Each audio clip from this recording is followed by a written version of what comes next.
কেন্দ্রীয় হারে দিয়ে দেওয়া বাধ্যতামূলক নয়, ষষ্ঠ পে কমিশনের রিপোর্টে প্রকাশ পেল। রাজ্য সরকারি কর্মচারীদের মহার্ঘ ভাতা বা ডিএ সংক্রান্ত বড় আপডেট সামনে এলো সম্প্রতি। অভিরূপ সরকারের নেতৃত্বাধীন ষষ্ঠ পে কমিশন তাদের রিপোর্ট জনসমক্ষে প্রকাশ করেছে। সেই রিপোর্টে স্পষ্ট জানানো হয়েছে, কেন্দ্র সরকারের নির্ধারিত হারে দিয়ে দেওয়ার জন্য রাজ্য বাধ্য নয়। কমিশন রিপোর্টে বলা হয়েছে, রাজ্য সরকার তার আর্থিক ক্ষমতা অনুযায়ী দিয়ে দিতে পারে।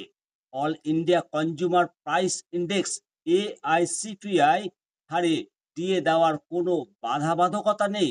অর্থাৎ কেন্দ্রীয় সরকারের মতো দিয়ে না দিলেও কোনো নিয়ম লঙ্ঘনই হবে না।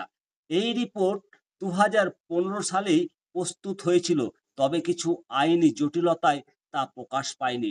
সম্প্রতি কলকাতা হাইকোর্টের 1 জুলাইয়ের মধ্যে রিপোর্ট প্রকাশের নির্দেশ দেওয়ায় সেই রিপোর্ট এখন পাবলিক ডোমেনে এসছে।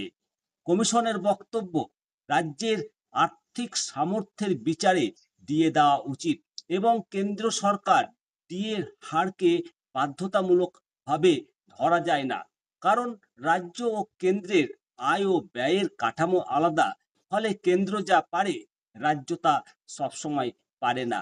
এই ষষ্ঠ পে কমিশনের রিপোর্টের সঙ্গে 2009 থেকে 2019 সালের ডিএর কোনো সম্পর্ক নেই। বকেয়া ডিএ মূলত পঞ্চম পে কমিশনের আওতায় পড়ে। কিছুদিন আগেই সুপ্রিম কোর্ট এই নিয়ে রাজ্য সরকারকে বকেয়া ডিএ মেটানোর নির্দেশ দিয়েছে।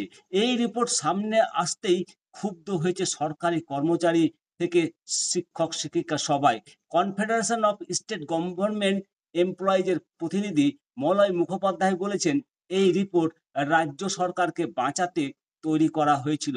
অভিরূপ সরকার নিজে কেন্দ্রীয় হারে ডিএ পেতেন, এখন বলছেন রাজ্যকে তা মানতে হবে না। এটা বিচারেতা ছাড়া কিছুই না। অবশ্যই বন্ধুরা, আপনারা আপনাদের মতামত জানাবেন। ভালো থাকুন, সুস্থ থাকুন, দেখতে থাকুন নিমতিতা দর্শন। জয় হিন্দ, বন্দে মাতরম, ভারত মাতা কি জয়।